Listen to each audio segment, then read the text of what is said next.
जन्मांतराणि च पापानि जन्मांतरकृतानि च दानकानि च पापानि ततश्चरं वदिष्यते लाल्कानि च पापानि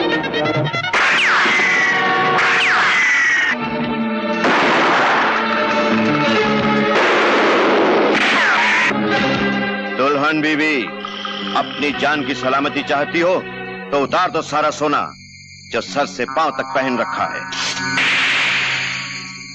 आगे मत बढ़ना, नहीं तो तुम्हारे 2 टुकड़े कर दूंगी। औरतों के हाथ में चूड़ियां अच्छी लगती हैं, तलवारें नहीं। जो काम हम करने आए थे वो अब तुम्हें करना होगा। इस खाली बैग में अपनी और अपनी सहेलियों के जेवर भर दो, वरना इस बंदूक में जितनी गोलियां भरी हैं सारी की सारी इस दुल्हन के शरीर में उतार दूंगा।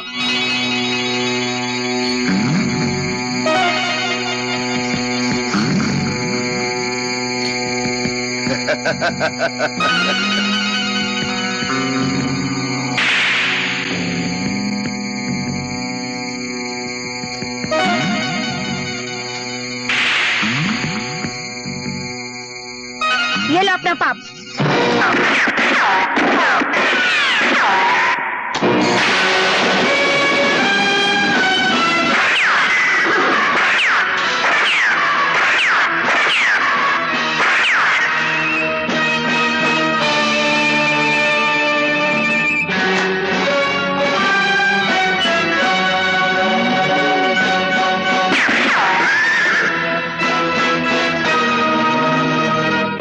अब अपनी जान बगल में दबाकर भाग जाओ यहां से। मैं नहीं चाहता कि इस पवित्र वेदी के फूलों पे तुम्हारे गंदे खून के छींटे बरसाए जाए। चलो भाग चले यहां से, चलो भगाओ। ये नौजवान कौन है?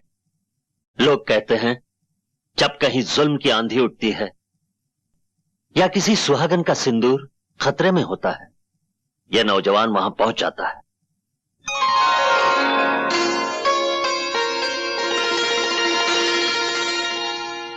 ये लीजिए गहने, दुल्हन को पहना दीजिए। पंडित जी मंत्र पढ़िए।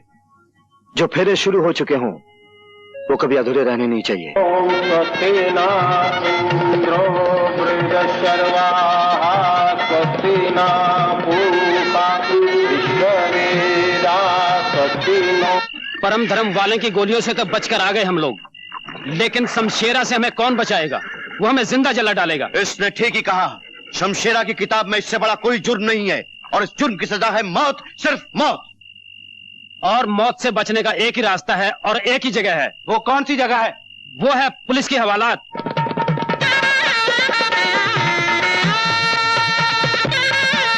बधाई हो राय साहब, बधाई हो। शुक्रिया ठाकुर साहब। अरे वो फरिश्ता कहां गया जिसने हमारी बेटी की अमानत और इस गांव की इज्जत को लुटने से बचाया है? जुल्म से लड़ने के लिए जो लोग दूसरों की आग में कूदते हैं वो किसी धन या धन्यवाद का इंतजार नहीं करते राय साहब। चल दोस्त, फिर तूने अपना फर्ज अदा कर दिया। पता नहीं हर खतरे से पहले तुझे किस तरह पता चल जाता है। सुनिए, हम आपके एहसान का बदला तो नहीं चुका सकते। ये छोटी सी भेंट है, आप इसे स्वीकार कर लीजिए। जो मैंने किया है वो एहसान नहीं था, मेरा धर्म था। और धर्म अपना इनाम खुद होता है। उसे सोने चांदी के तराजू में तोलकर हमें शर्मिंदा ना कीजिए। लेकिन आपने ये तो नहीं बताया, आपका नाम क्या है, कौन है आप? समझ लीजिए मैं एक राही हूं जिंदगी के सफर का, और ये मेरा दोस्त है जो मुझे रास्ता दिखाता है।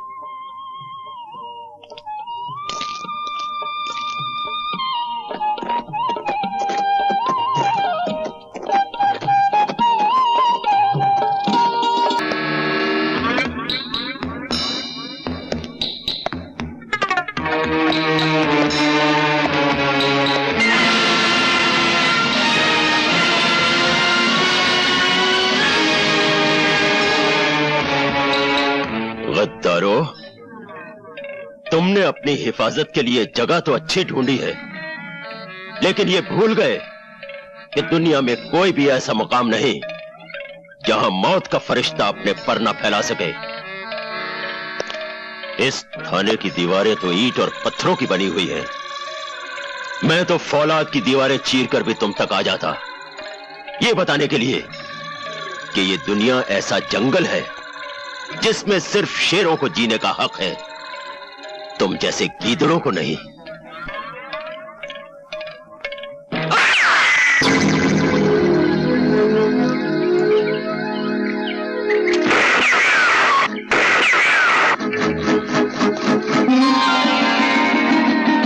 आप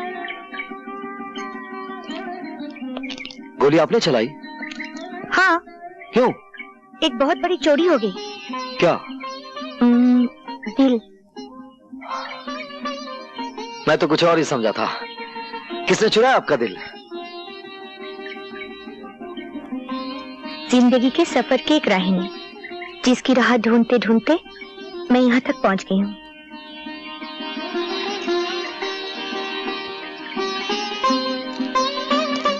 क्या देखा आपने उस राही में जो ढूंढते ढूंढते यहाँ तक आ गई? एक दिल देखा जो दूसरों के दुख को समझता है, दो बाजू देखे जो कमजोर इंसान को जुल्म से बचाते हैं। बस। आप तो सिर्फ गोली बंदूक की भाषा समझते हैं, और ये भाषा आपने सीखी कहां से? पहले मैं भी अहिंसा का पुजारी था। डाकुओं ने ऐन शादी के मौके पर मेरी बहन का दहेज लूट लिया। जिस दरवाजे से डोली उठने वाली थी, उसी दरवाजे से दो अर्थियां उठी, एक मेरी बहन की और दूसरी उसके दूल्हे की।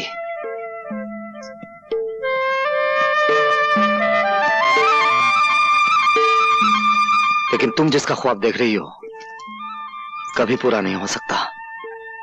हो सकता है। नाजुक धागे की जगह विश्वास की मजबूत डोर बंधी होनी चाहिए। आप सिर्फ एक बार डोर तो थामिए।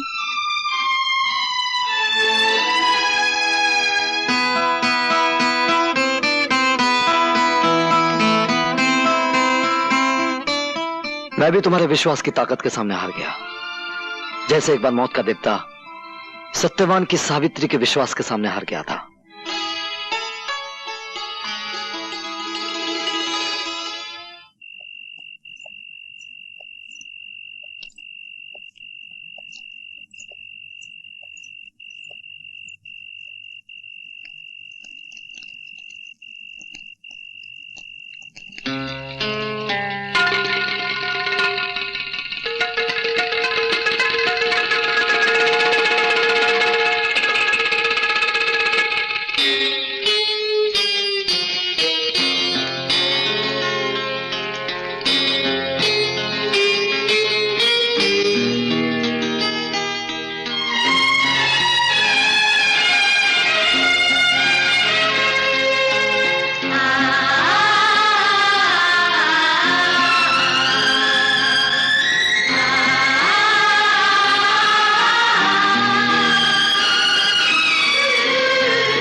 सावित्री,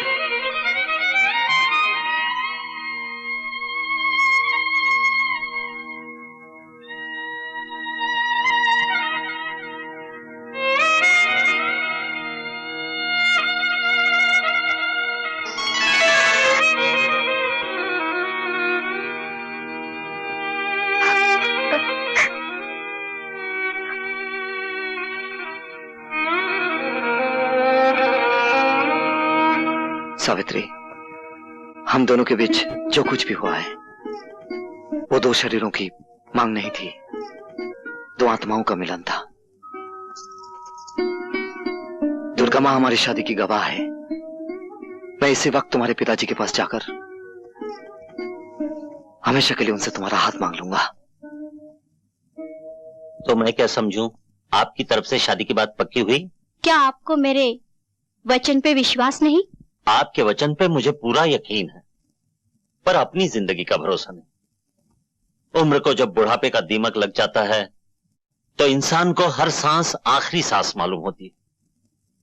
मैं चाहता हूं आखिरी सांस लेने से पहले अपने हाथों से यह शुभ कार्य कर दूं। सावित्री को आपके घर पहुंचा दूं और खुद अपने घर चला जाऊं। जाने की इतनी जल्दी क्या है आपको? अभी तो आपको सावित्री के बेटे को गोद में खिलाना है।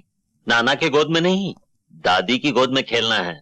मुंह मीठा कीजिए, आने वाली खुशियों की खुशी में।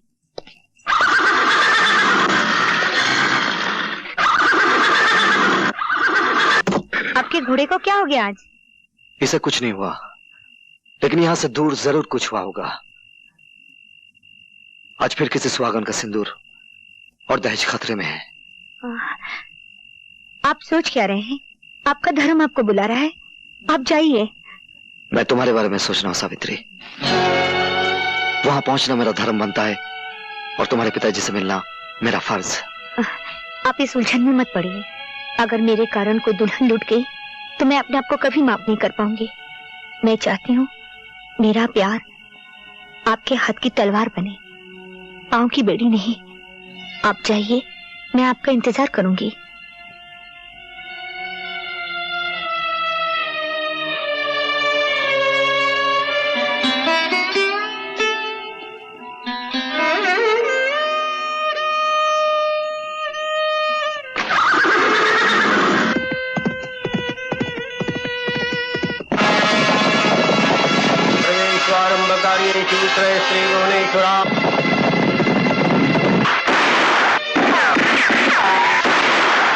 शर्मो, और तुम लोग खाली हाथ चले आए।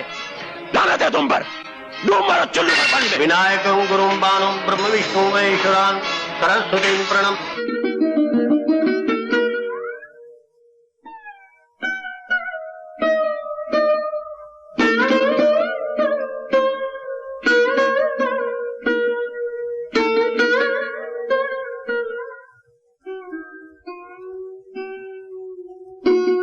महीने बीत गए, उनका कुछ पता नहीं। मैं माँ बनने वाली हूँ।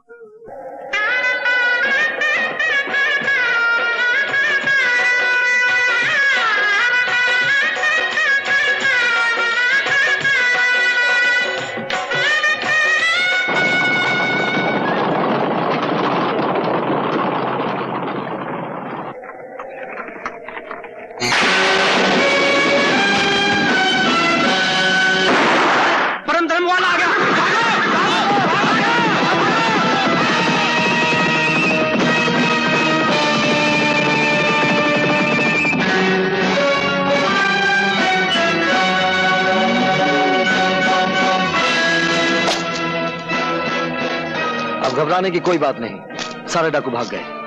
आप सफर जारी रखिए।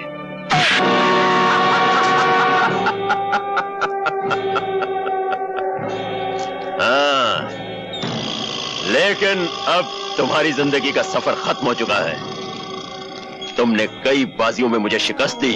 मैंने जिस तरफ हाथ बढ़ाया तुमने बीच में ही उसे काट दिया। लेकिन अब मैं तुम्हें काटूंगा, सर से पांव तक तुम्हारे इतने टुकड़े करूंगा कि गिनने वाला गिन नहीं सकेगा। अच्छा, तो ये सब झूठ था। बाकी सब झूठ था, लेकिन तुम्हारी मौत सच्ची है। 2 महीने से सोच रहा था कि ये परम धर्म वाला है कौन और इसे खत्म कैसे किया जाए, लेकिन बाद में समझ में आया कि एक झूठी बारात बनाई जाए जिसमें घोड़े पर बैठा हो दूल्हे की जगह यमराज और डोली में हो खूबसूरत सी तुम्हारी मौत।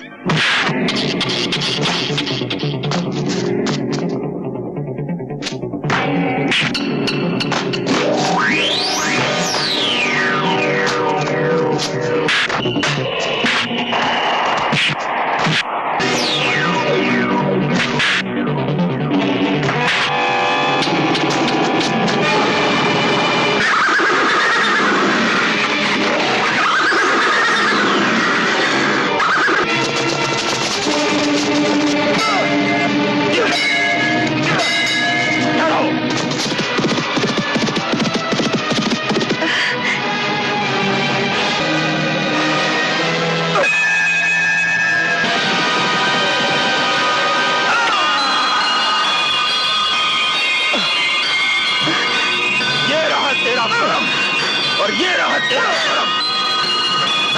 विजय! विजय! विजय!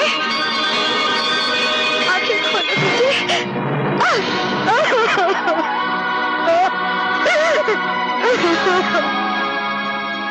विजय की अचानक और बेवक्त मौत ने सावित्री की जिंदगी को वीरानियों से भर दिया। ठाकुर साहब के अरमानों पर बिजली टूट पड़ी जब उन्हें यह पता चला कि उनकी बेटी बिन ब्याही मां बनने वाली है, जिसे दुनिया वाले पाप समझेंगे और सावित्री एक शूरवीर की निशानी।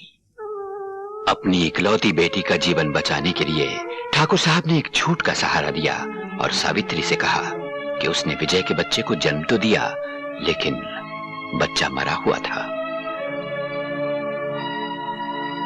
ठाकुर साहब ने सावित्री को समझाया कि औरत को जिंदगी में 3 सहारों की जरूरत होती है, बचपन में पिता की, जवानी में पति की और फिर पुत्र की। ठाकुर साहब की इस जिद के सामने सावित्री की एक न चली और सावित्री ने अपने अतीत की आहुति अग्नि के इन 7 फेरों में दे दी। पिता ने विदाई के समय सावित्री को समझाया कि शादी के बाद उसका सब कुछ उसका पति और उसका घर है।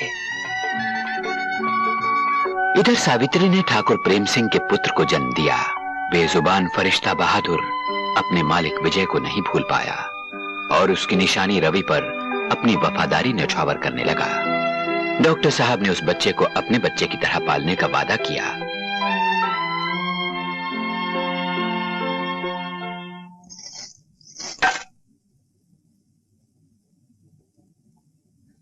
ये रुपए गरीबों में बांट दो। राजेश हमारी जिंदगी में इतनी खुशियां लाया है कि इसे हीरे और मोतियों में तोला जाए तो भी कम है। जाओ। चलो बेटा, केक काटे। लो। शाबाश।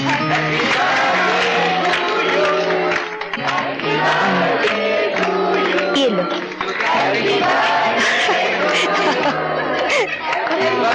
थोड़ा सा खा लो।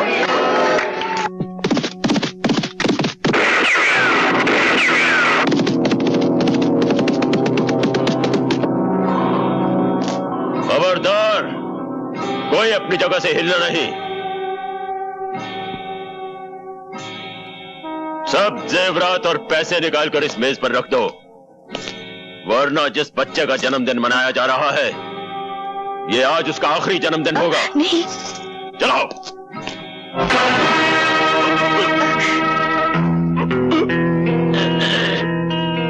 खबरदार जो किसी ने बंदूक उठाने की कोशिश की।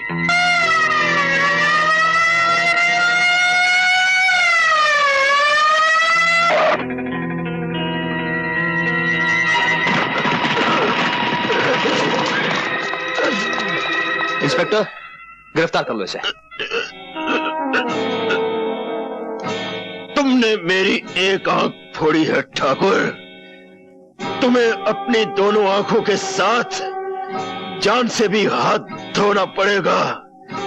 मैं तुम्हें नहीं छोड़ूंगा ठाकुर, मैं तुम्हें नहीं छोड़ूंगा ठाकुर, मैं तुम्हें नहीं छोड़ूंगा।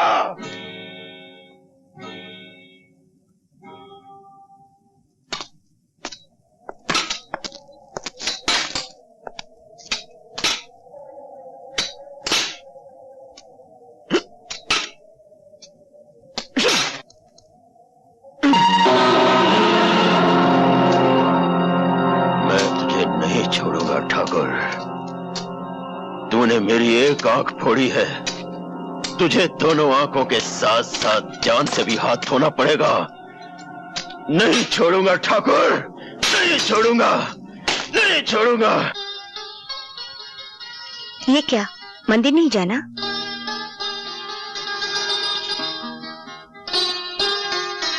ऐसे क्या देख रहे हैं? सावित्री, हमारी शादी को 20 साल हो गए हैं, लेकिन आज के दिन तुम मुझे मंदिर ले जाना कभी नहीं भूलती। जिनकी वजह से मेरा ये सब कुछ है, उनको मैं कैसे भूल सकती हूँ? अब देर ना करें, चलिए। चलो।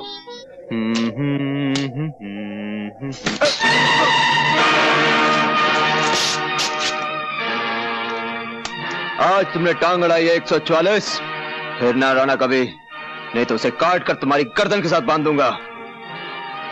तूने भी आज जवान लड़ाई है छोकरे, दोबारा नहीं लड़ाना, वरना इसे जबाड़े में से निकालकर चील और कौवों को डाल दूंगा। हाँ। तुम जानते नहीं, मेरा नाम शक्ति सिंह है, और शक्ति सिंह जिस जेल में जाता है वहां का जेलर या तो इस्तीफा दे देता है या किसी दूसरी जेल में तबादला करवा लेता है। हमारा रिकॉर्ड भी कुछ तुमसे बुरा नहीं है। हम भी जिस जेल में जाते हैं, जेलर की हुकूमत सिर्फ जेल के दफ्तर में होती है, जेल के अंदर हुकूमत शमशेरा की चलती है। हर कैदी को हदायत है कि जब भी शमशेरा के सामने से गुजरे पहले झुक के सलाम करे और फिर आगे बढ़े। और हमारे सर को शमशेरा ना ही झुकने की आदत है ना ही सलाम करने की। तुम में इतनी ताकत है तो इसे झुका के दिखा दे। मैं इसे झुकाकर भी दिखा दूंगा और काटकर भी दिखा दूंगा।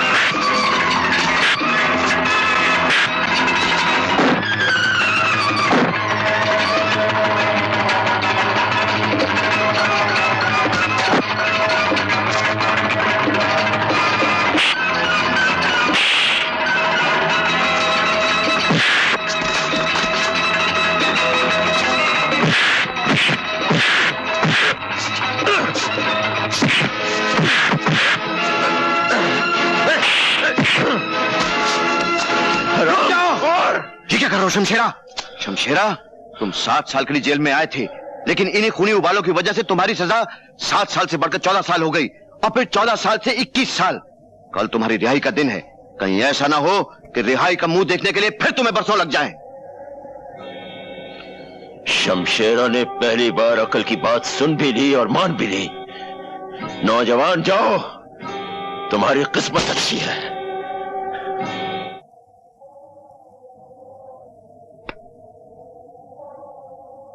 छमिया, रुक जाओ।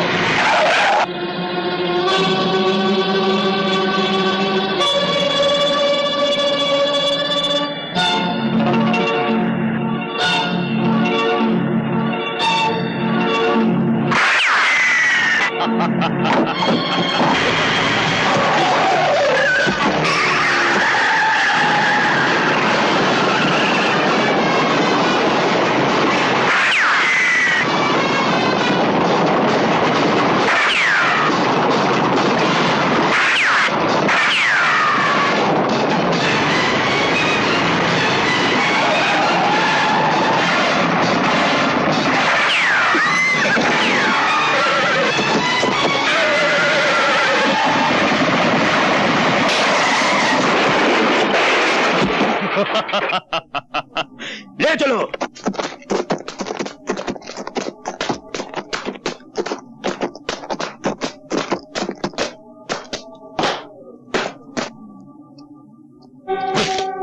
पहचाना मुझे?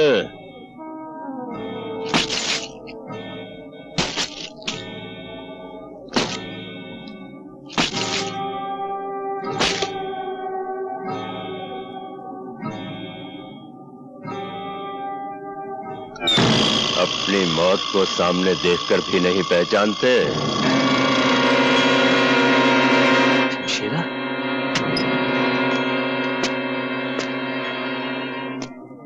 मैंने तुम्हारा दिया हुआ यह जख्म अपने सर आंखों पर रखा है।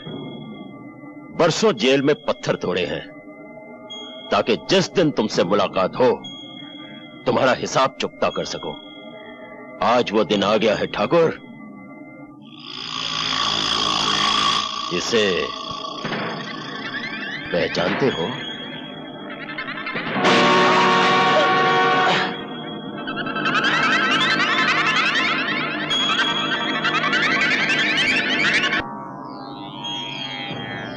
ये खड्डा मैंने तुम्हारे लिए ही खोद कर रखा है।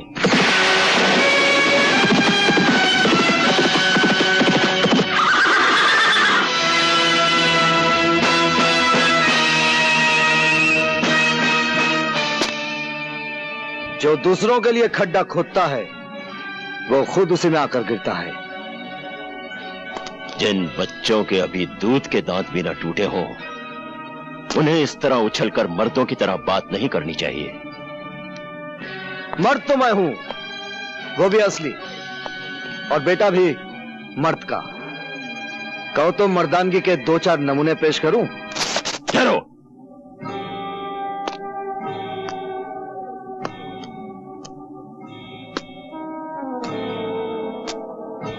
लगता है कि तुम्हें पहले कहीं देखा है। हाँ, जरूर देखा होगा।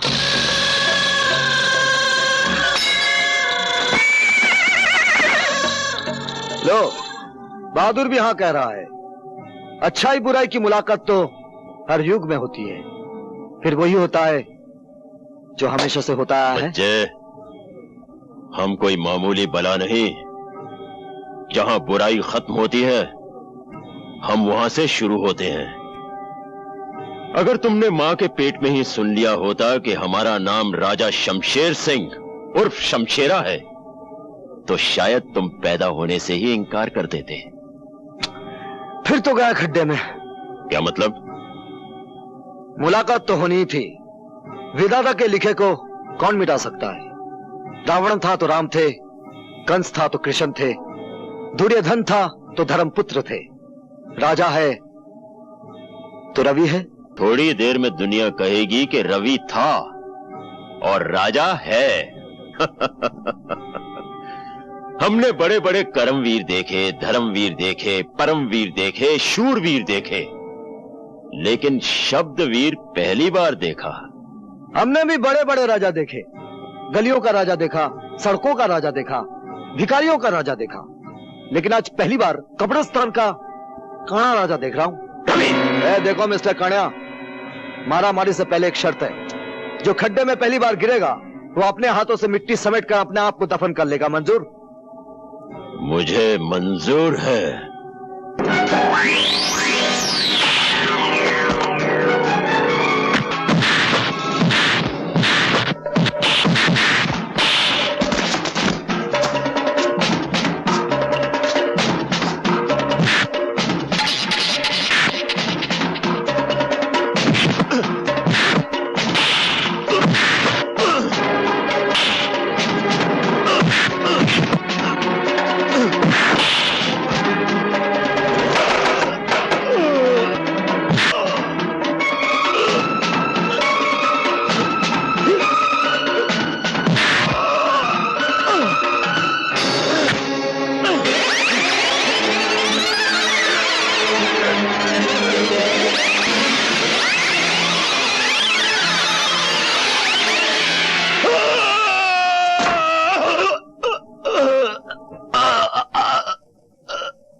जो दूसरों के लिए खड्डा खोदता है वो खुद उसी में गिरता है। चल डाल मिट्टी। बेटा, इसे माफ कर दो। चल, आज तुझे माफ किया, ये तेरी पहली गलती थी। और एक बात सुन ले, अगर बुराई तेरा कर्म है तो अच्छाई मेरा परम धर्म है।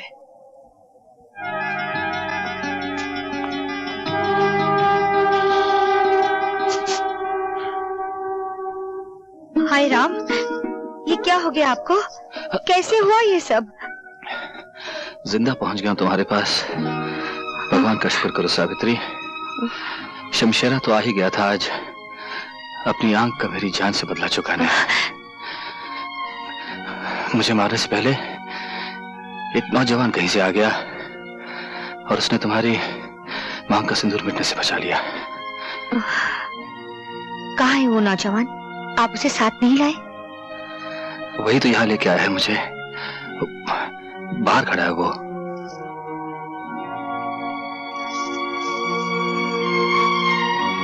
भगवान तुम्हें बहुत कामयाबी दे बेटा। मैं तुम्हारी झोली सोने चांदी से भर दूंगी। तुमने मुझ पर इतना बड़ा उपकार किया है कि... जो मैंने किया है वो उपकार नहीं था, वो मेरा धर्म था, और धर्म अपना इनाम खुद होता है। उसे सोने चांदी के तराजू में तोलकर मुझे शर्मिंदा ना कीजिए।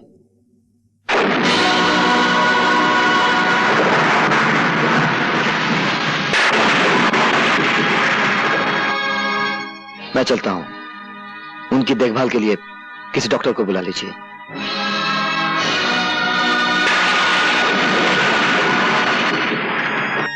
डॉक्टर साहब का बहुत खतरनाक एक्सीडेंट हुआ है, आप उनसे नहीं मिल सकती। मेरा मिलना उनसे बहुत जरूरी है। लेकिन आप समझते क्यों नहीं? उनकी जिंदगी और मौत का सवाल है। मेरी भी जिंदगी और मौत का सवाल है। सुनिए सुनिए। डॉक्टर साहब, मुझे मालूम है इस वक्त आपको परेशान नहीं करना चाहिए, पर मेरे लिए जानना बहुत जरूरी है। रवि क्या आपका बेटा है?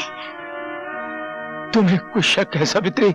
जी हाँ, मुझे पूरा यकीन है रवि आपका बेटा नहीं है। सच क्या है डॉक्टर साहब?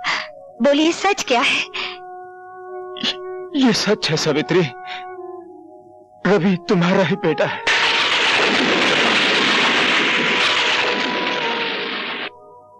मगर अब इस सच्चाई को मेरे साथ ही मर जाने दो, नहीं तो तुम्हारे हरे भरे घर में आग लग सकती है। डॉक्टर साहब, डॉक्टर साहब, डॉक्टर साहब।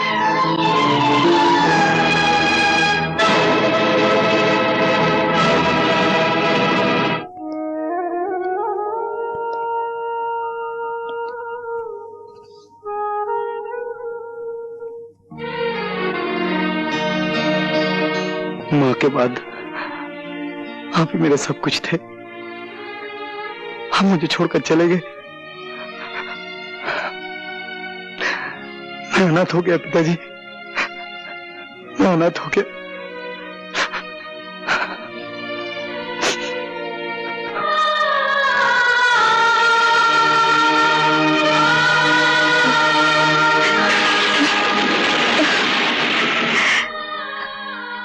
हे भगवान, अब मैं क्या करूं? पति पत्नी के जीवन की इमारत सिर्फ विश्वास की बुनियाद पे खड़ी होती है। सावित्री, जिस दिन प्रेम को पता चल गया कि तुम उसके विश्वास की आंखों में धूल झोंकती रही हो, तो इस इमारत को गिरने से कौन बचा सकेगा? इस इमारत को अब झूठ बचा नहीं सकता। बचा सकता है तो सिर्फ सच ही बचा सकता है। हाँ, और आज मैं सच बता के रहूंगी।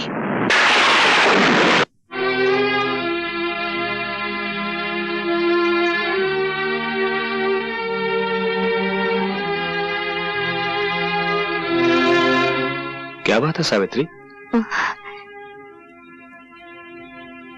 बात कुछ ऐसी है जो मैं ना कह सकी तो मेरा दिल अंदर ही अंदर घुटकर मर जाएगा।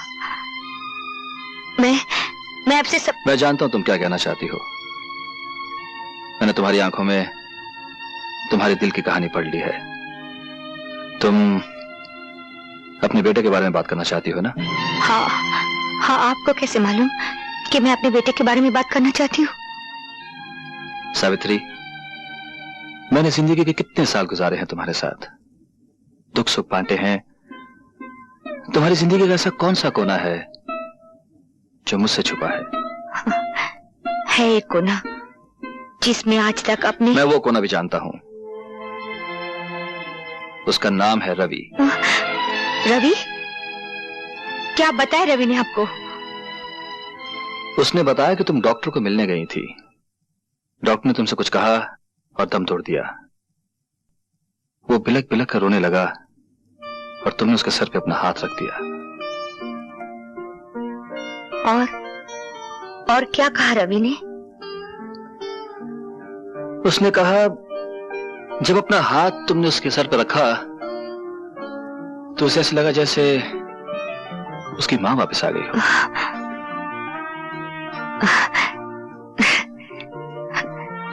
बेचारा, उसने मां को जाना ही नहीं, फिर भी मां से कितना प्यार करता है। डॉक्टर साहब के चले जाने के बाद वो अकेला हो गया है। मैंने उससे कहा वो हमारे घर आ जाए। मुझे विश्वास है तुम उसे माँ का प्यार दोगी। मैं उसे घर ले आऊं? हाँ, घर? नहीं। क्यों, क्या बात है? मेरा मतलब है कि मैं तुम राजेश के बारे में सोच रही हो? कहीं वो सोचेगा कि उसका हक बांटने वाला कोई आ गया। कोई बात नहीं, रवि हमारे गेस्ट हाउस में ठहर जाएगा, ठीक है? सावित्री, जवान बेटा बाप का बाजू होता है, ये मुझे रवि के आने के बाद ही पता लगा है। वो कैसे? जब से रवि ने हमारा कारोबार संभाला है, हर काम में उसकी समझ, मजदूरों से काम लेने का ढंग, ये सब बताता है कि वो हमारे कारोबार को हमसे बेहतर समझता है। चलो अच्छा हुआ, कोई तो आपका हाथ बटाने वाला मिल गया। मैं तो चाहता था कि तुम्हारा लाडला राजेश एक बार रवि से मिल तो लेता, लेकिन उससे अपनी अयाशी से फुर्सत ही कहाँ है।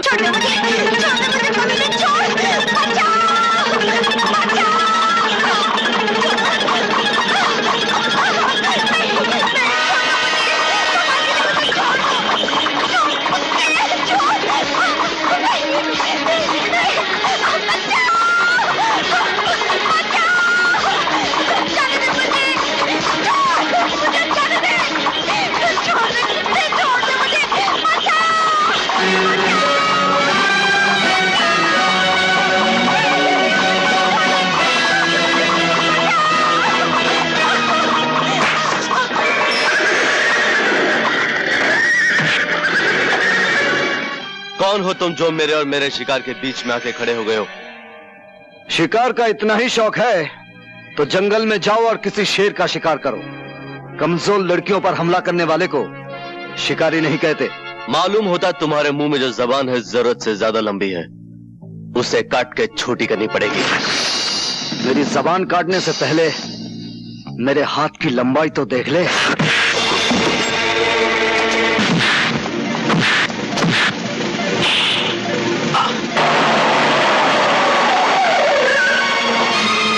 राजेश,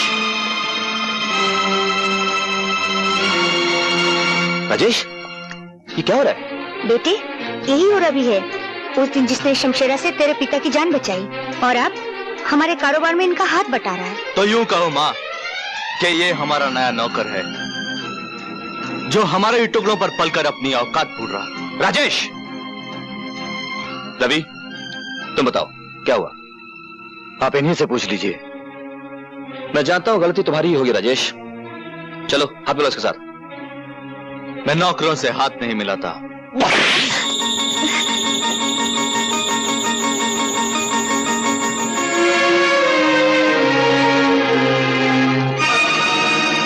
ये क्या किया आपने?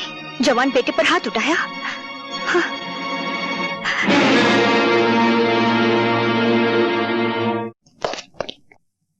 आपने मुझे बुलाया ठाकुर साहब? हाँ, वो बंजारे लोग आए हैं, उनको मेला लगाने की जगह दे दो। पिलराम, पिलराम, जो हुक्म, जो हुक्म। बंजारे? मैना! पिताजी, पिताजी दरवाजा खोलिए पिताजी, हमारी किस्मत का दरवाजा भी खुल गया है। खाना बदोश लोग आ गए पिताजी। पिताजी, पिताजी, अरे आज सुबह सुबह बेहोश हो गए क्या?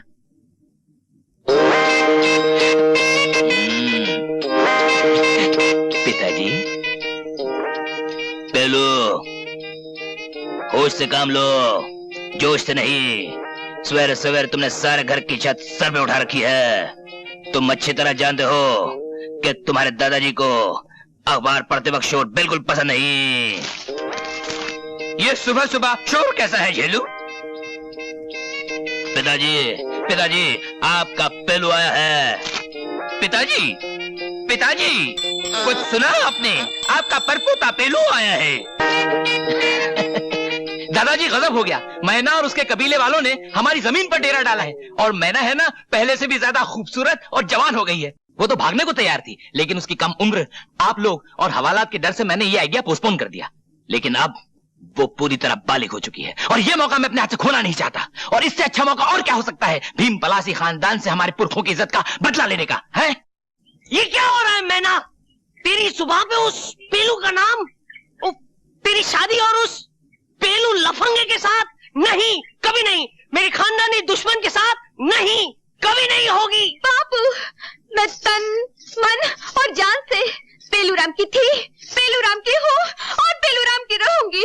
नहीं नहीं नहीं, तुम्हारी शादी तुम्हारी मर्जी से नहीं होगी। लेकिन क्यों? तुम्हारी शादी बंसी से होगी, जो हमारे कबीले के सरदार के साले का साला है। सारी खुदाई, एक तरफ साले के साले का साला, एक तरफ। आहा, आइए आइए हमारे होने वाले जवाईराज, आइए। बापू, आज मेरी मैना इतनी चुप क्यों है? चहक क्यों नहीं रही है? वो शर्मा रही है बेटे, तुझसे शर्मा रही है। थोड़ी देर के लिए तू बाहर चला जा, मैं इसे अभी चहकाता हूँ। नहीं नहीं नहीं, मैं मेले में अकेली जाऊंगी। अकेली? बापू, बापू, अगर मैना मेले में अकेली चली गई तो फिर वापस नहीं लौटेगी। है? मुझे याद है, इस उम्र में एक बार मेरी माँ भी अकेली मेले में चली गई थी, आज तक नहीं लौटी। क्या? हाँ, ये जग बीती नहीं है बापू, आप बीती है।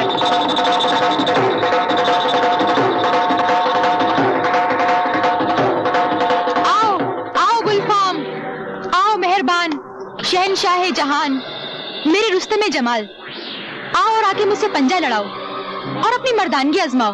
तमाशबीनो, तुम्हें सिर्फ गुल बदन की कलाई मोड़नी है। इस मुकाबले का कुछ इनाम भी है क्यों नहीं? अगर हारोगे तो जितना माल तुम्हारी जेब में सब बिजली का, और अगर जीतोगे तो जितना माल मेरी जेब में सब तुम्हारा।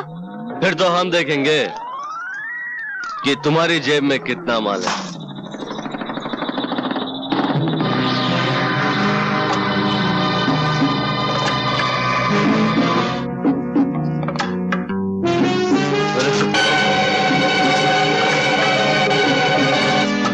चल माल निकाल। अरे मेरा बटुआ कहाँ गया?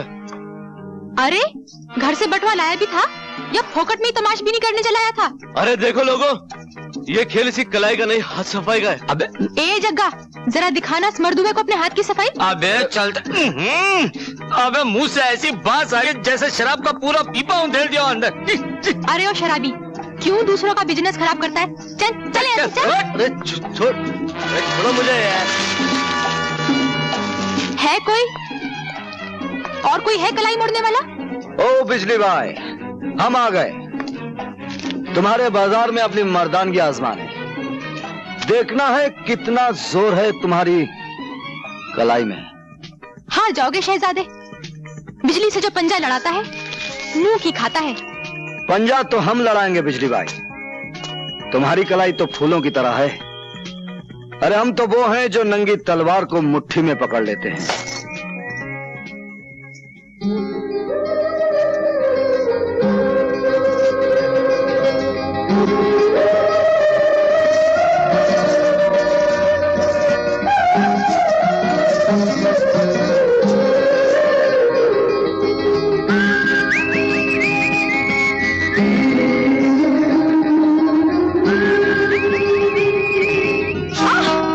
लाओ अपनी जेब का माल निकालो। हिम्मत है तो खुद निकाल लो। हिम्मत तो बहुत है बिजली भाई, लेकिन हम औरत की मजबूरी का फायदा नहीं उठाते। जो माल तुम्हारे पास है वो औरत का गहना है।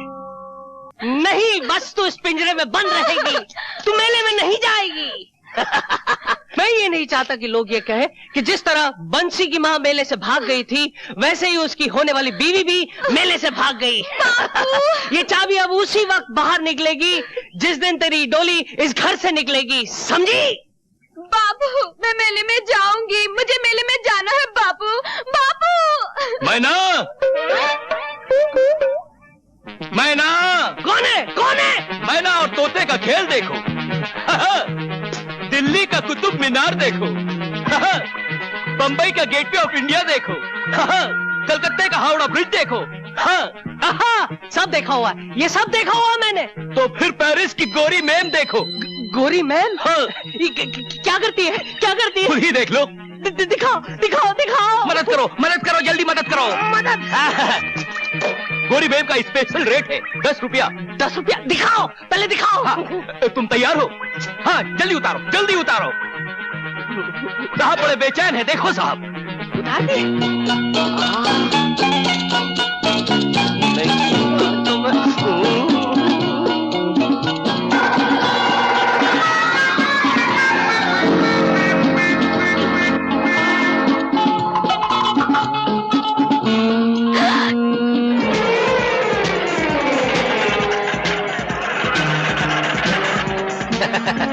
मैना, तेरे बाप को तो मैंने ऐसा काम पर लगाया है कि रात भर बाइस्कोप देखता रहेगा।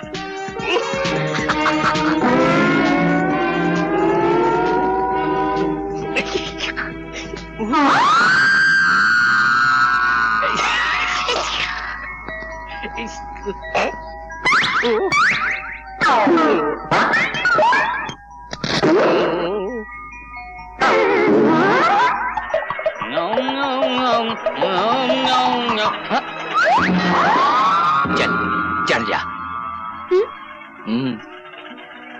अरे ओ घोड़े पर। हाँ और क्या। चल बहुत मजा आएगा। अरे ये तो मैना है, मगर साथ में कौन है? पेलूराम तो नहीं हो सकता। मेरी मैना को तो भीम पलासी ने कमरे के अंदर बंद किया था और बाहर से ताला लगाया था। लकड़े की काठी, काठी पे घोड़ा, घोड़े की क्या? हाँ, दुम पे जो मारा हथौड़ा। कदम कदम पर घर वालों ने निगहबानी की, फिर भी ताला तोड़कर मैना उड़ गई। खैर हो इस जवानी की। तो फिर तू कौन है? मैं हूँ तेरा जीजा पेलूराम, वल्द खेलूराम, वल्द ठेलूराम, वल्द खेलूराम। अब ये मैना मेरे लिए और ये लाल मिर्च। देखता हूँ तुझे, अभी बुलाता हूँ भीम पलासी को, फिर बताऊंगा कि तू मेरा जीजा या मैं तेरा जीजा हूँ।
बाइस्कोप देखते रहो, बाइस्कोप। उधर मेले में मैंने का सिनेमा स्कोप हो जाएगा। क्या बकते हो? चाबी मेरे पास है। चाबी? अरे किधर? कदम कदम पे निगहबानी की, पिंजरा तोड़ के उड़ गई मैना। खैर हो जवानी की।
क्या बार है यौवन की, जैसे पानी में आग लग गई हो।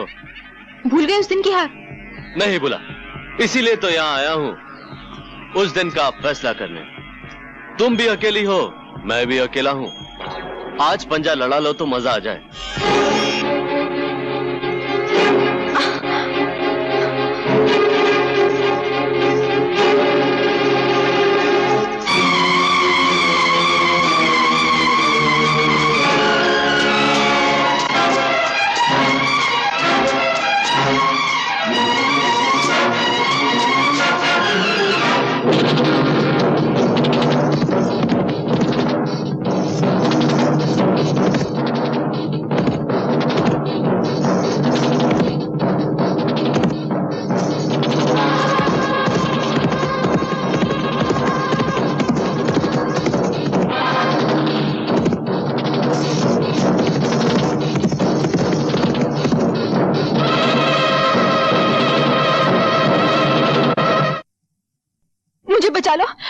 चालो, एक जानवर मेरे पीछे पड़ा है, वो मेरी इज्जत लूटना चाहता है।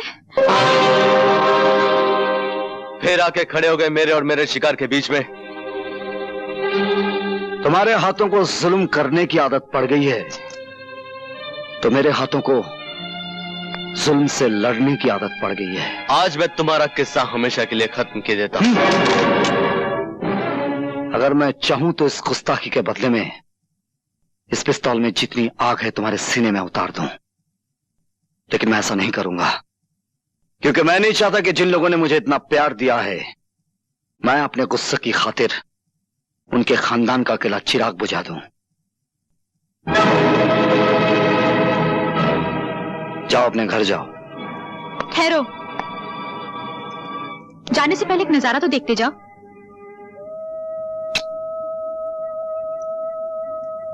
ये वो चीज है जिसके लिए तुम हमेशा तड़पोगे, लेकिन कभी पा नहीं सकोगे। मैं क्या कर सकता हूं ये तुम्हें मालूम नहीं खाना बादोश।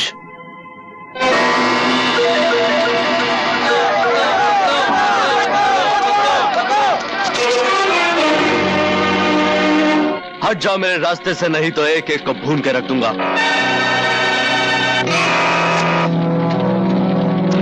इसको रस्सी से बांध कर इसी की लगाई आग में डाल दो। सुनो मुझे,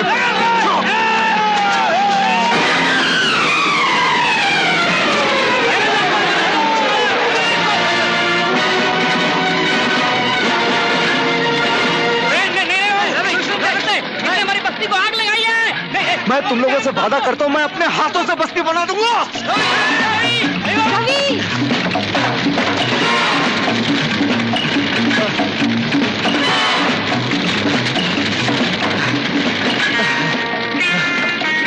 जा, तुम निकल जा।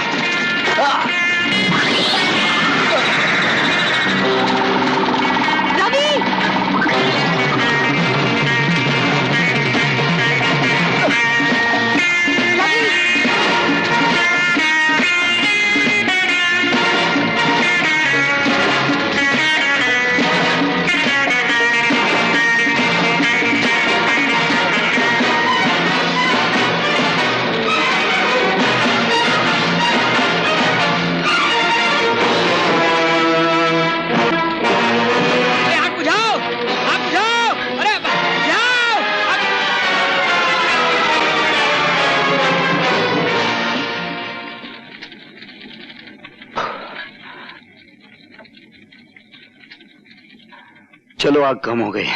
अभी कहाँ कम हुई, अभी तो आग लगी है। क्या मतलब?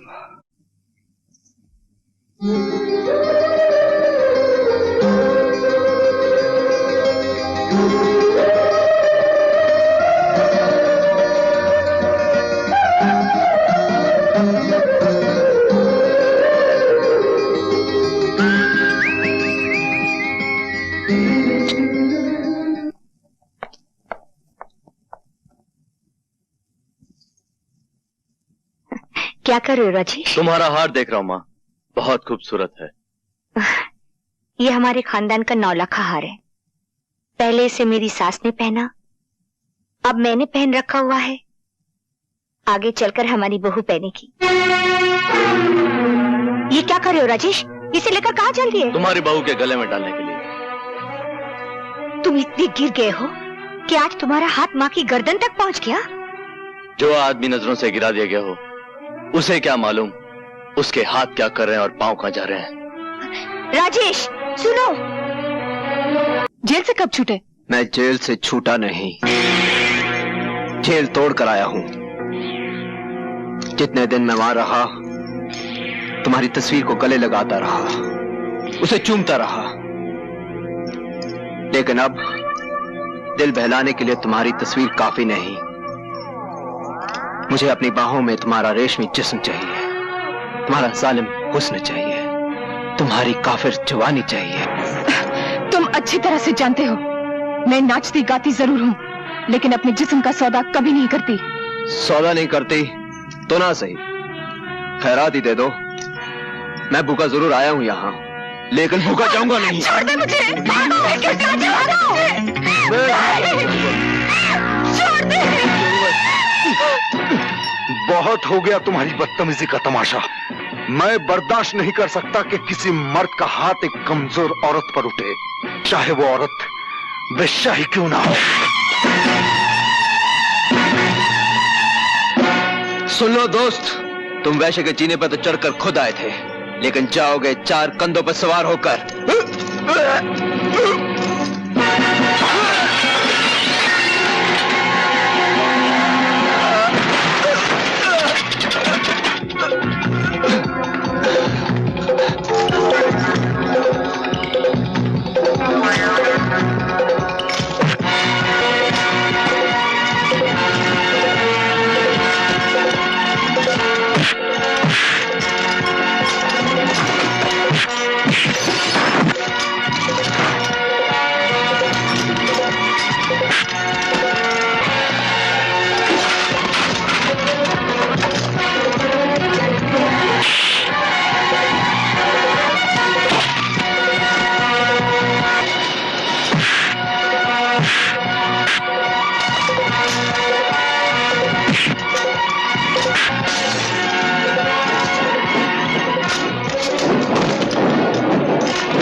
गाड़ी स्टार्ट करो, चलो।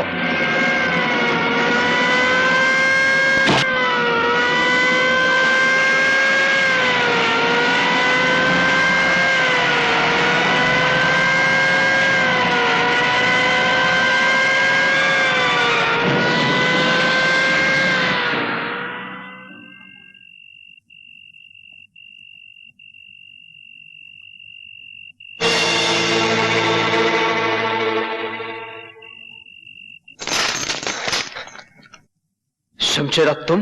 हाँ, उस दिन जेल में जो हमारा तुम्हारा मुकदमा शुरू हुआ था, मैं चाहता हूं कि आज उसका फैसला हो जाए। तुम्हारे सामने बंदूकें भी पड़ी हैं और तलवारें भी, जो चाहे हथियार उठा सकते हो। नहीं शमशेरा नहीं, तुमने अभी अभी मेरी जान बचाई है पुलिस से। मैं सब कुछ कर सकता हूं, तुम पर हाथ नहीं उठा सकता। हाथ उठा नहीं सकते, बढ़ा तो सकते हो। हमें तो तुम्हारी दुश्मनी भी अच्छी लगती थी और अब दोस्ती भी अच्छी लगती है। फिर एक बात बताओ दोस्त, मैं तो उस मोहल्ले में अपनी जान से मिलने गया था, तुम वहां क्या कर रहे थे? मैं अपने एक दुश्मन का पीछा कर रहा था जो उसी कोठे पर गया था। ओह, इससे तो यही जाहिर होता है कि हम दोनों का एक ही दुश्मन है। दुश्मन ने हमारी दोस्ती की जंजीर में एक कड़ी और जोड़ दी है। दुश्मनी वो आग है जिसमें दोस्ती का लोहा तपकर फौलाद बनता है। इसी बात पर एक बार फिर से मिलाओ हाथ।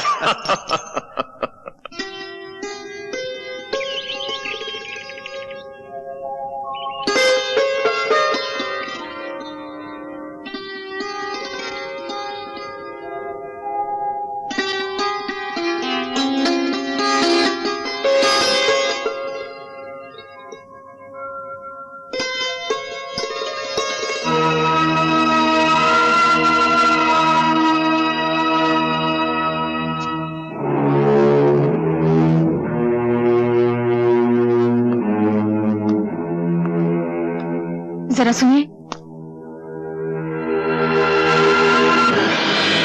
अपनी अमानत तो लेते जाइए। अमानत? हाँ, जिस चीज को आप लेने आए थे उसे यही छोड़कर चले जाएंगे आप?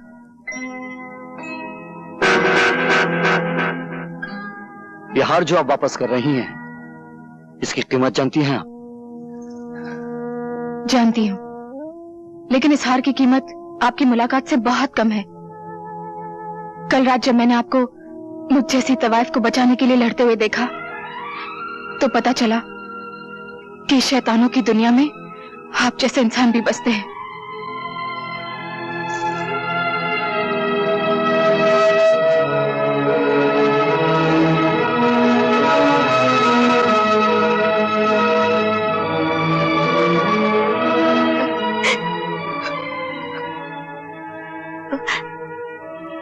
लो मां, अपना खानदानी हार। तुम्हारा एक बेटा इसे ले गया था, समझ लो दूसरा बेटा वापस ले आया।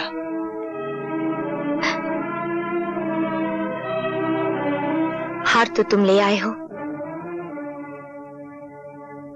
लेकिन इस खानदान की इज्जत कब वापस आएगी?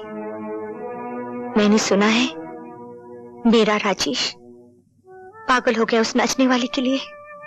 जिस तरह आज हाल ले आऊं मां, उसी तरह एक दिन राजेश भी आएगा। तुम्हारी आंखों से जो मोतियों की लड़ियां गिर रही हैं, उसके एक एक दाने पे मैं अपने खून की आखिरी बूंद तक कुर्बान कर सकता हूं।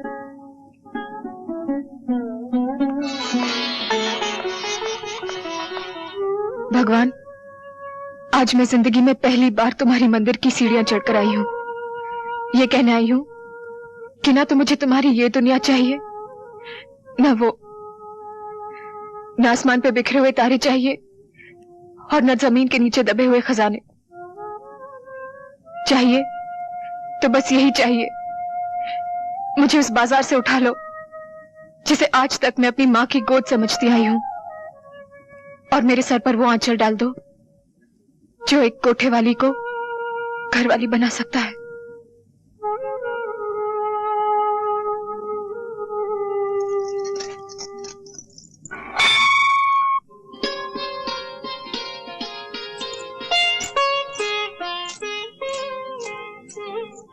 आप?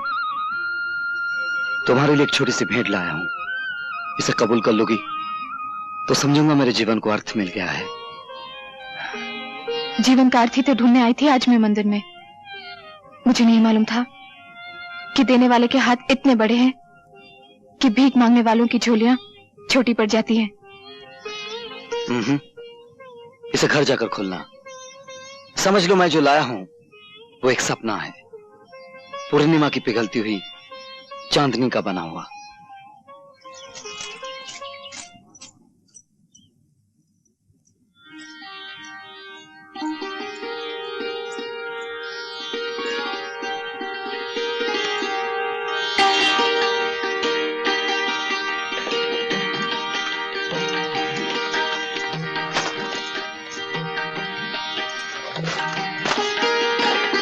सुहाग का जोड़ा।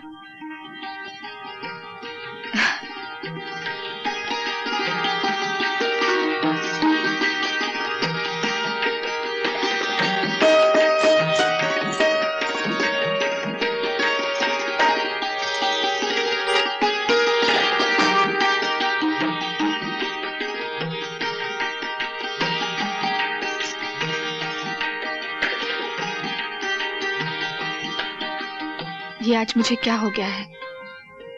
लगता है जो मोहब्बत हमेशा बेगानों की तरह इस दरवाजे के बाहर खड़ी रहती थी, आज दरवाजे के अंदर आ गई है।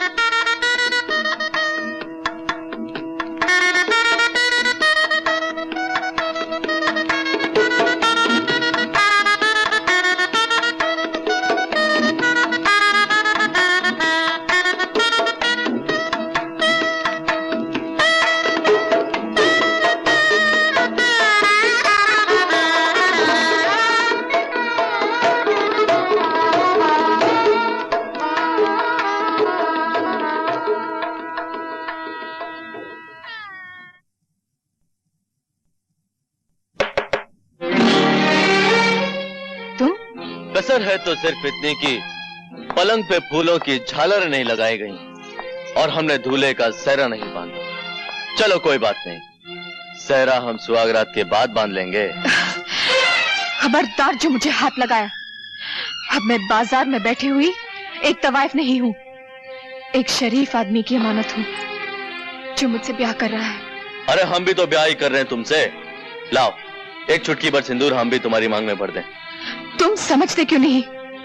मैं अब रवि की दुल्हन बनने वाली हूँ। रवि की? हाँ, अरे तुम तो सारे शहर की दुल्हन बनने वाली हो। किसी एक की बन भी जाओगी तो कितने दिन बनी रहोगी? हर रोज दरवाजे के बाहर एक नई बारात खड़ी होगी और सबसे पहले मेरी बारात आएगी। तुम्हारी बारात नहीं आएगी, तुम्हारी अर्थी यहां से जाएगी। निकल जाओ यहां से।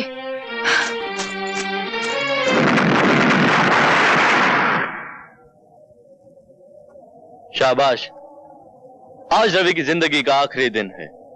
उसकी जीप यहां से गुजरेगी तो धमाके में उसकी जान और मेरा इंतकाम दोनों खत्म हो जाएंगे।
रवि, तुम्हें चोट तो नहीं आई? जिन्हें मैं वक्त पे कूद गया था, लेकिन जीप बिल्कुल खत्म हो गई। अरे तुम्हारी जान जीप से कहीं ज्यादा कीमती है। लेकिन ये हरकत की किसने? आपके लाडले बेटे राजेश ने। वो देखिए भाग रहा है।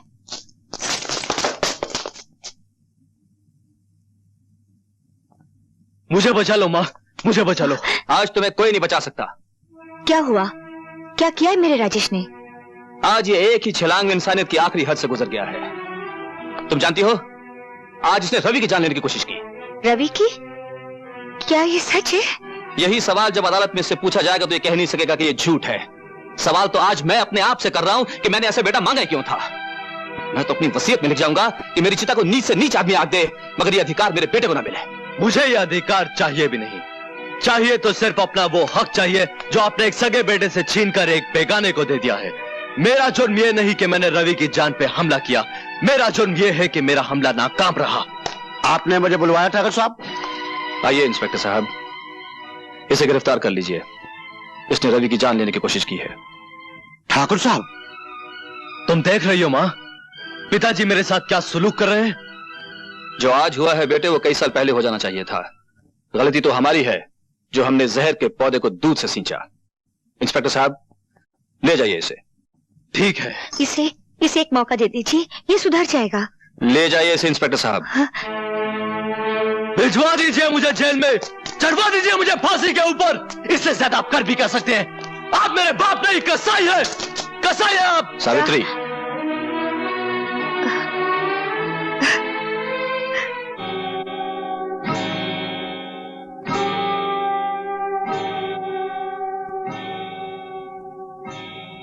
क्या खबर लाए मंगलू? सरदार, प्रेम सिंह के बेटे राजेश ने रवि को मारने की कोशिश की, इसलिए प्रेम सिंह ने राजेश को पुलिस के हवाले कर दिया। यह तो हमारे लिए बहुत बड़ी खुशखबरी है।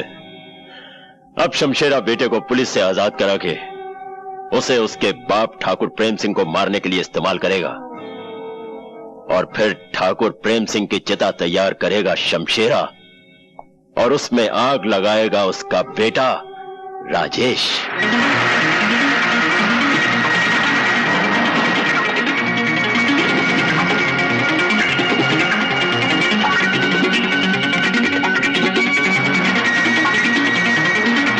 चलो।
प्रेम सिंह, क्या ये क्या कह रहे हो तुम?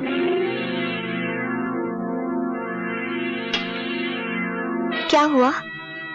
शमशेर और उसके आदमी राजेश को उठा के ले गए हैं।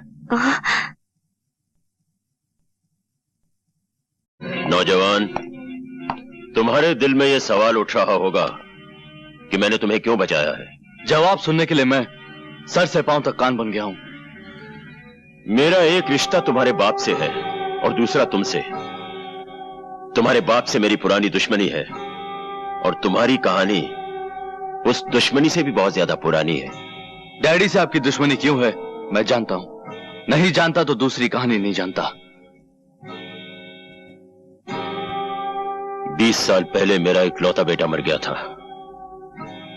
तुम्हें सामने देखा तो मुझे लगा जैसे मेरा बेटा ही वापस आ गया हो।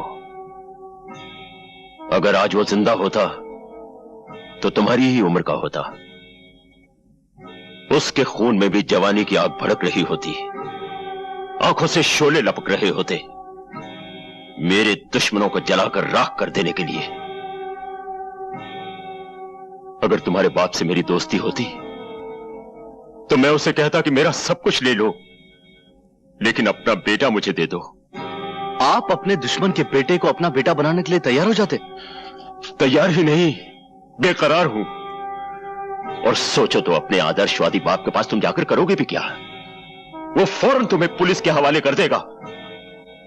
कत्ल की कोशिश के इल्जाम में तुम्हें कम से कम 10 साल की सजा तो होगी ही।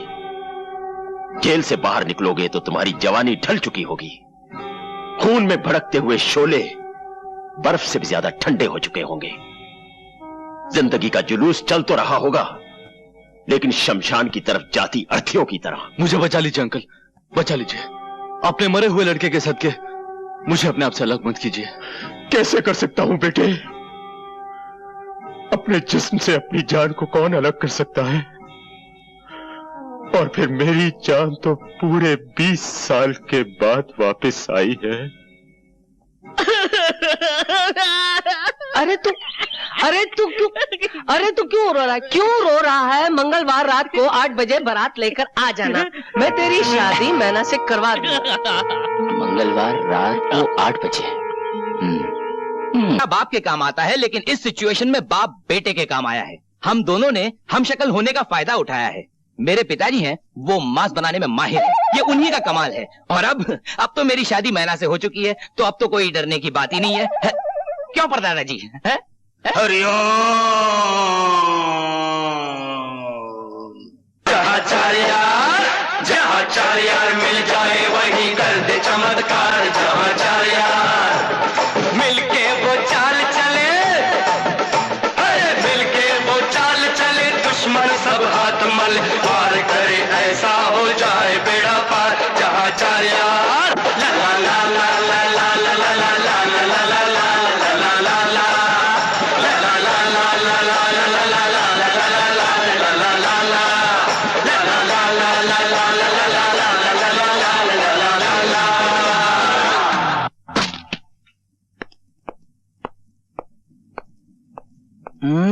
मत छुओ मुझे। क्या हो गया तुम्हें बिजली? ये मुन्नी बाई कौन है जिसके पास तुम लाल जोड़ा लेकर गए थे? वो मुन्नी बाई जिसका तुम जिक्र कर रही हो, वहां मैं गया जरूर था, लेकिन अपनी मर्जी से नहीं, मजबूरी से। अपनी अय्याशी को मजबूरी का नाम ना दो। ये क्यों नहीं कहते कि तुम्हारा दिल मुझसे भर गया था, इसलिए तुम मुन्नी बाई के पास गए थे? ये झूठ है बिजली। मैंने प्यार किया तो सिर्फ तुमसे किया है। मेरी जिंदगी के हर पन्ने पर तुम्हारा नाम लिखा है। मैं जाता रहा हूं बिजली, धर्म की रस्सी से बंधा वहां जाता रहा हूं। एक बड़े घर की औरत जिसे मैं मां कहता हूं, उस मां का अपना बेटा मुन्नी बाई के प्यार में होशो हवास खो बैठा था। उसे बाजार से घर लाने के लिए मुझे मुन्नी बाई से प्यार का नाटक करना पड़ा। मैं ये कैसे मान लूं कि जो तुमने उसके साथ किया वो नाटक था, और जो मेरे साथ कर रहे हो वो नाटक नहीं है?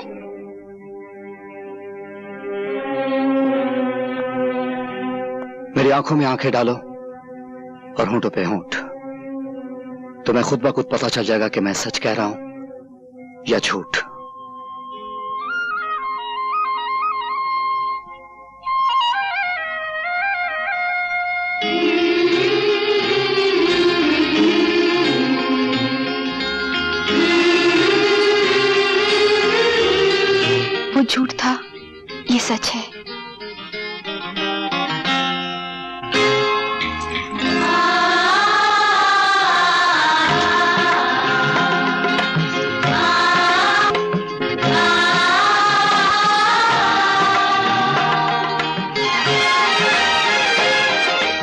तो यकीन आया ना, मैंने उसे जो कुछ भी दिया था वो छलावा था। वो सुहाग की साड़ी, वो मांग का सिंदूर, वो लाल चूड़ियां।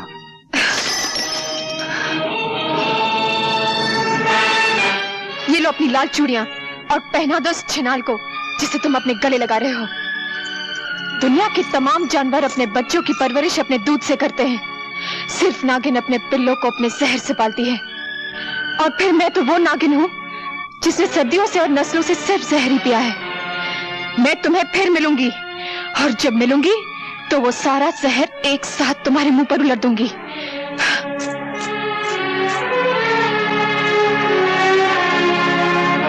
शक्ति सिंह, तुम और यहाँ? हाँ शक्ति सिंह, तुम हमेशा चल के मेरे पास आया करते थे, लेकिन आज मैं खुद तुम्हारे पास आई हूँ।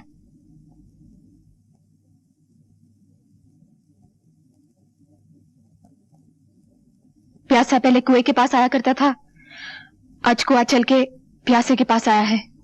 मेरी प्यास तो सिर्फ तुमसे शादी करने से है, तुम्हें अपना बनाने से है, तुम्हारी मांग में सिंदूर भरने से है। मिलन ऐसा होगा हमारा जैसे सारंगी और तबले का होता है।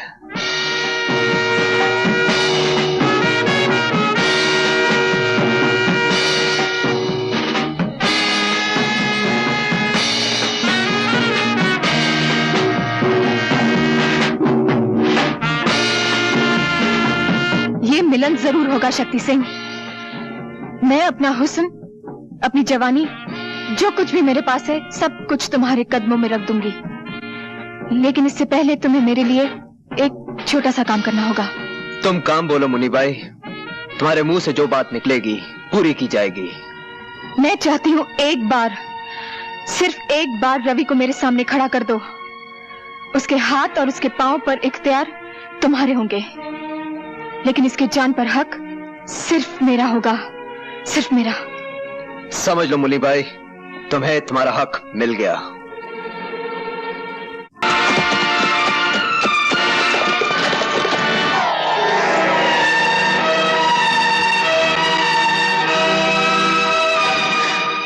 रवि, ओ गॉड, अपने रहमत के फरिश्तों को हुक्म दो कि वो रवि के सिरहाने खड़ी हुई उसकी मौत को उसे छूने की इजाजत न दे। बरसों पहले जो कहानी इस अस्पताल में शुरू हुई थी, वो ऐसे अस्पताल में खत्म न हो। कौन सी कहानी माँ? एक औरत की कहानी जिसकी शादी नहीं हुई थी और वो माँ बनने वाली थी। एक बच्चे की कहानी जिसे उसने जन्म दिया और उसे कह दिया गया कि उसका बेटा मरा हुआ पैदा हुआ है। रवि वही बच्चा है जिसकी जिंदगी मैं आज अपने गॉड से मांग रही हूँ। मगर इसकी माँ कहाँ है? ठाकुर प्रेम सिंह की पत्नी सावित्री ही रवि की माँ है। किसकी मंगल कामना करने जा रही हैं आप? मैंने पूछा, किस पति की मंगल कामना करने जा रही हैं आप? कौन हो तुम? यहाँ किस लिए आई हो? हूँ तो एक कोठे वाली और नाम है मुन्नी बाई, लेकिन मैं भी आपकी तरह घरवाली बनना चाहती हूँ। इसीलिए आज करवा चौथ के दिन आपके दरवाजे पर 2 चुटकियां सिंदूर की मांगने आई हूँ। अपने पाँव में बंधे हुए घुंघरू को देखो और फिर मेरे मंदिर जैसे घर पर नजर करो जहाँ तुम इस वक्त खड़ी हो। आप भी अपने गले में पड़े हुए खानदानी 9 लखे हार को देखिए जो आपके बेटे राजेश ने एक दिन मेरे गले में डाला था, और फिर इस सुहाग के जोड़े पर नजर डालिए जो आपका दूसरा बेटा रवि खुद मेरे पास लेकर आया था। मैं आपके पास आज इसलिए आई हूँ कि आप अपने दोनों बेटों की शादी मुझसे करा दें। विश्वास रखिए, मैं उन दोनों की जिंदगी स्वर्ग बना दूंगी। चुप हो जाओ, शर्म नहीं आती तुम्हें ऐसी बातें करते हुए? मुझ जैसी बहू को 2 शादियां करने में शर्म कैसी, जब आप जैसी सास को शर्म नहीं आई एक शादी के बाद दूसरी शादी करते हुए? क्या बकवास कर रही हो? थोड़ा सा दिमाग पर जोर डालिए और याद कीजिए, एक विजय नाम का शूरवीर आपकी जिंदगी में आया था। ये झूठ है। तुमने और विजय ने चुपचाप शादी कर ली थी, क्या ये भी झूठ है? तुम्हारी एक औलाद भी हुई थी, क्या ये भी झूठ है? जिसे डॉक्टर और तुम्हारे बाप ने मरा हुआ करार दिया था, क्या ये भी झूठ है? क्या चाहिए तुम्हें? सबसे पहले मुझे ये खानदानी 9 लाख का हार चाहिए जो अब भी आपके गले की शोभा बना हुआ है, और फिर वो तमाम जेवर चाहिए जो आपने अपने आने वाली बहुओं के लिए तिजोरी में बंद कर रखे हैं। खबरदार मुन्नी भाई, अगर इस हार को हाथ लगाने की कोशिश की तो तुम्हारे हाथ काट दूंगा। जिनके घर शीशे के होते हैं वो दूसरों के घरों पर पत्थर नहीं फेंकते ठाकुर साहब। अगर हाथ काटने ही है तो अपनी बीवी के काटिए, जिसने आपकी नाक कटा रखी है, जिसने आपको धोखा दिया है। निकल जाओ यहां से।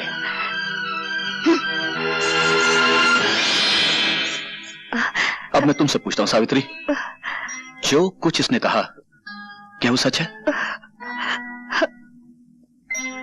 इतना बड़ा सच छुपाया तुमने मुझसे, अपने पति से, जिसे तुम परमेश्वर मानती थी? मैं पूछता इतना खूबसूरत धोखा क्यों किया तुमने मेरे साथ? क्यों किया? आखिर क्यों? वक्त से बढ़कर धोखेबाज और कोई नहीं होता। जो सच्चाई कड़वी हो उसे छुपाना कोई पाप नहीं है। जो सच्चाई बोलने से घर में आग लग जाए उसे ना बोलना ही ठीक है। मरते वक्त मेरे पिताजी ने मुझसे ये वचन लिया था, पर आज जब आप सब कुछ जान गए हैं तो और एक सच्चाई भी जान लीजिए। मेरे स्वर्गीय पति की संतान रवि है।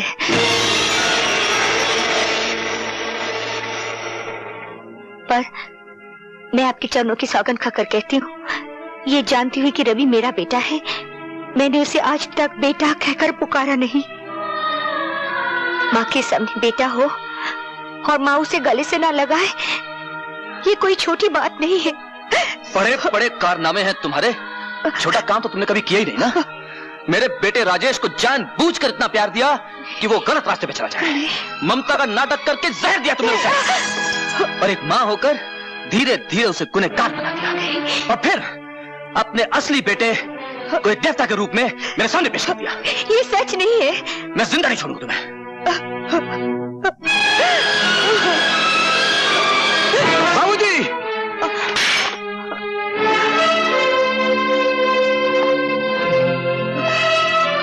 उठो मां।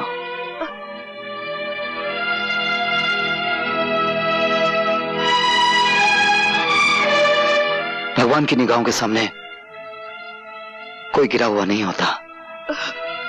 बाबूजी, पहाड़ से फेंका हुआ आदमी शायद बच जाए, लेकिन नजरों से गिरा हुआ आदमी कभी नहीं बचता। और आज आप मेरी नजरों से गिर गए। रवि, मैं इतना ऊंचा नहीं सुनता कि गिरे हुए आदमी की बात ना सुन सकूं। मेरी मां कितनी महान है, आपकी मर्यादा रखने के लिए इसने कितना बड़ा त्याग किया है। कोई मां अपने बच्चे से दूर नहीं रह सकती, लेकिन मेरी मां ने वो करके दिखाया है कि सारी नारी जाति को गर्व होना चाहिए। नीच कमीने मेरे ही टुकड़ों पर पलता और मुझसे जबान लड़ाता है। अगर तूने जलील औरत की हिफाजत करनी बाबूजी, अभी तक इस हाथ ने आपको बचाने की कोशिश की है क्योंकि वो मेरा परम धर्म था, लेकिन मां पर अगर किसी ने हाथ उठाया तो यह हाथ मां के बेटे का फौलादी हाथ बन जाएगा, और मां की हिफाजत करना मेरा परम धर्म होगा। चलो मां। नहीं रवि, मैं इन्हें छोड़कर कहीं नहीं जाऊंगी। मैं इस घर में डोली में बैठ कर आई थी, अब तो इस घर से मेरी मिट्टी उठेगी। मेरे लिए तुम मिट्टी ही हो, जब चाह उठ जाओ। सुना मां, लेकिन मेरे रहते हुए उन लोगों की मिट्टी उठेगी जो तुम्हारी मिट्टी खराब करना चाहते हैं। चलो।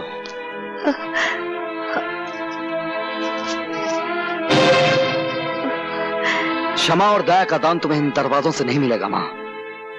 इस खानदान की तो यह रस्म है कि जख्मों पर मरहम ना लगाया जाए, पहले उन पर नशा चलाया जाए, बाद में नमक छिड़का जाए। आओ आओ।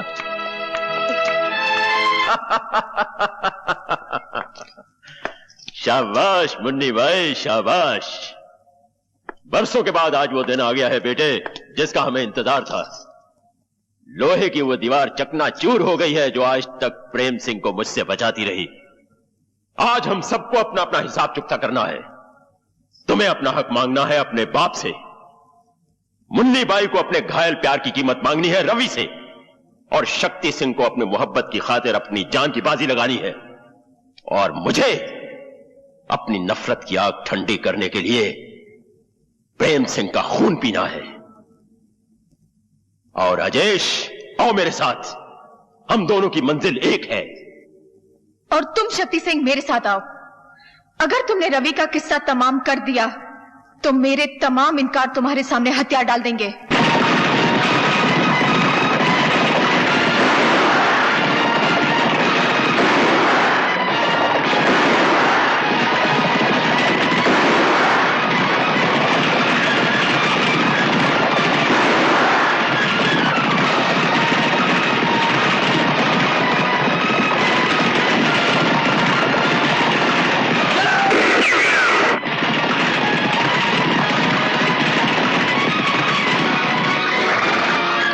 ठाकुर, बाहर निकल और सामना कर अपनी मौत का, जिसने तुझे बरसों ढूंढा है और आज तेरे दरवाजे पर आ पहुंची है।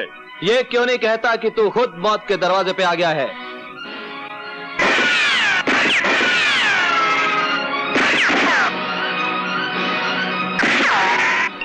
राजेश, हवेली के अंदर से सिर्फ एक बंदूक आग उगल रही है। तुम हवेली के चप्पे चप्पे से वाकिफ हो, हवेली का खुफिया रास्ता बताओ। रवि, आज फिर किसी जगह जुल्म की आंधी उठी होगी, किसी सुहागन का सिंदूर खतरे में पड़ गया होगा। बेटा, तू जल्दी जा, जल्दी जा।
पानी, पानी, पानी।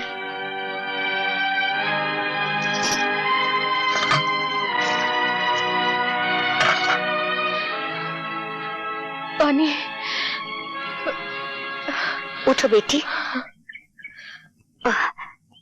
ये लो, पानी पी लो।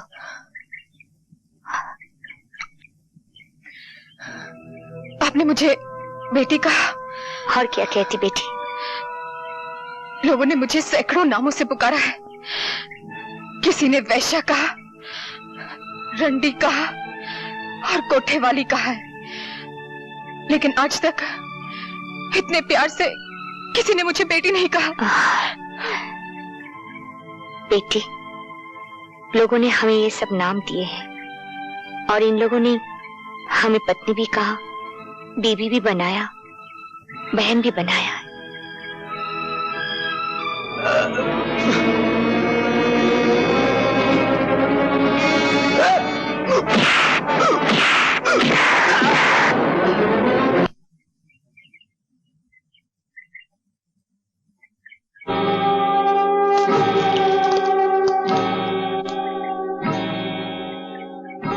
ठाकुर, याद है मैंने तुमसे कहा था कि तुमने मेरी एक आंख ली है, तुम्हें अपनी दोनों आंखों के साथ साथ जान से भी हाथ धोना पड़ेगा। कहां है तुम्हारा वो परम धर्म वाला जिसके बलबूते पर तुम इतना उछलते थे? इंतकाम की जो भट्टी मैंने अपने सीने में परसों से तपाई रखी है, मैं चाहता तो था कि उसके अंगारे अपने हाथों से तुम्हारे बाप के मुंह पर उड़ेल दूं। क्योंकि मैंने तुम्हें अपना बेटा कहा है, इसलिए यह हक मैं तुम्हें देता हूं। ये लो पिस्तौल और उतार दो सारी की सारी गोलियां अपने बाप के सीने में, जिसने तुम्हें जायदाद नहीं दी, दौलत नहीं दी, बाप का प्यार नहीं दिया, दी है तो सिर्फ मुंह भरकर गालियां और जमाने भर की ठोकरें।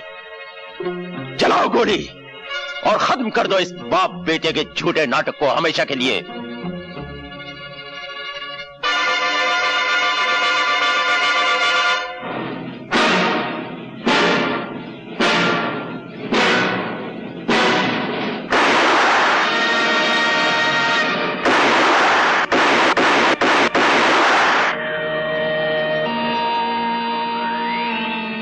तुम्हारे हाथ क्यों कांप गए? सांस क्यों उखड़ गई? हाँ? ओह, समझा। शायद वो बुज़दिली तुम में वापस आ गई है जो तुम्हें अपने बाप से खून में मिली थी। जाकर बैठ जा अपनी बाप की गोद में। राजेश, राजेश। और अब देख ठाकुर, जब एक मर्द निशाना बांधता है तो उसका शिकार कैसे तड़प तड़प कर मरता है।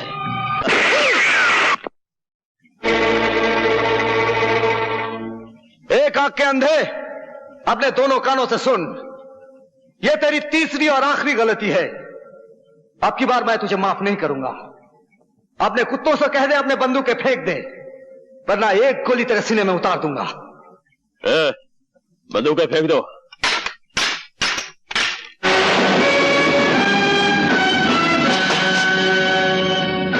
तुमने क्या समझा था?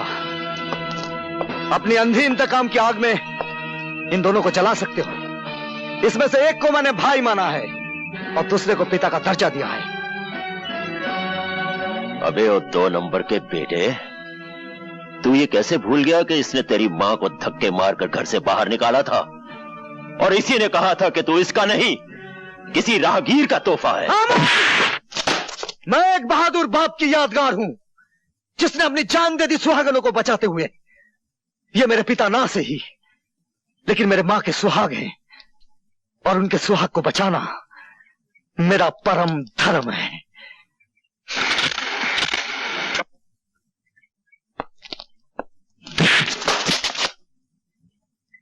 रुक जाओ, फेंक दो बंदूक।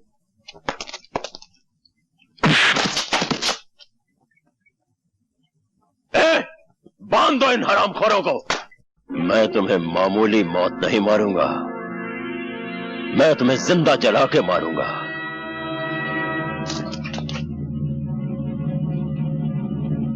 मशाल तैयार करो। ठहरो शमशेरा, ये मेरा शिकार है। जिस तरह इसने मेरे दिल को जलाया है, उसी तरह आज मैं इसे जला दूंगी। शाबाश मुन्नी भाई।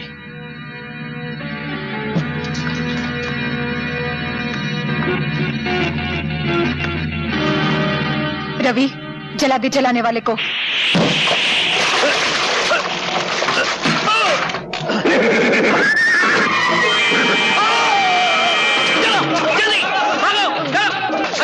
राजीव बाबू अब यहाँ क्या खड़े? वहाँ पता है? ओह, लेकिन आपको बांधा किसने? अरे शमशेरा ना, और किसने? शमशेरा, पूरा वक्त आ गया तेरा।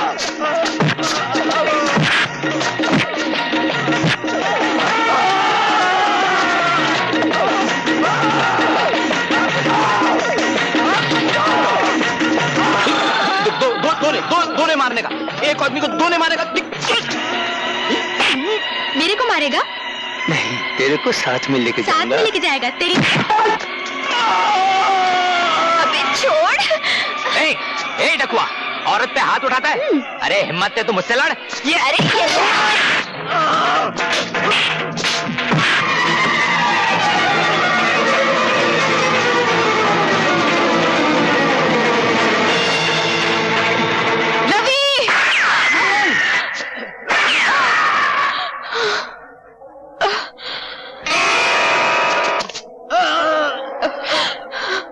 रवि, तुमने मेरी मौत अपने सर पे क्यों ले ली? रवि, मैं तुम्हें अपना दूल्हा तो नहीं बना सकी, सोचा कि तुम्हारी मौत को ही अपने गले लगा लो। मैं उम्र भर तवाइफ कहलाती रही हूँ, लेकिन मैं तवाइफ रहकर मरना नहीं चाहती। अगर हो सके तो मुझे अपनी सुहागन बना दो रवि।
कहते हैं मौत को जहां मारना होता है वहीं खींच कर लाती है।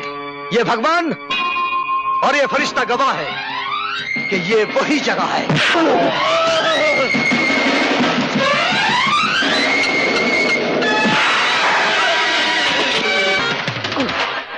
वही दिन है।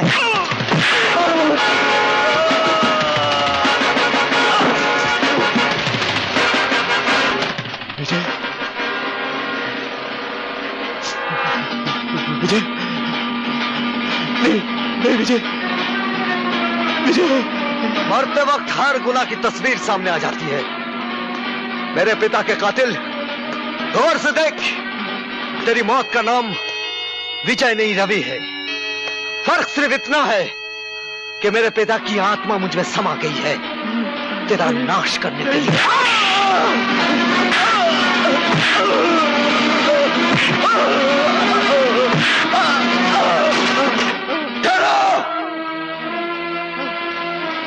माँ, अगर शमशेरा को कुछ हुआ तो तुम्हारी माँ का क्रियाक्रम यहीं हो जाएगा।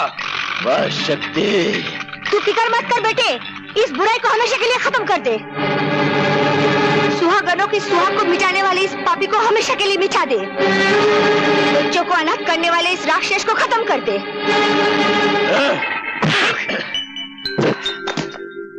तूने ठीक ही कहा था हरामी की औलाद, ये वही जगह है, वही वक्त है और वही माहौल।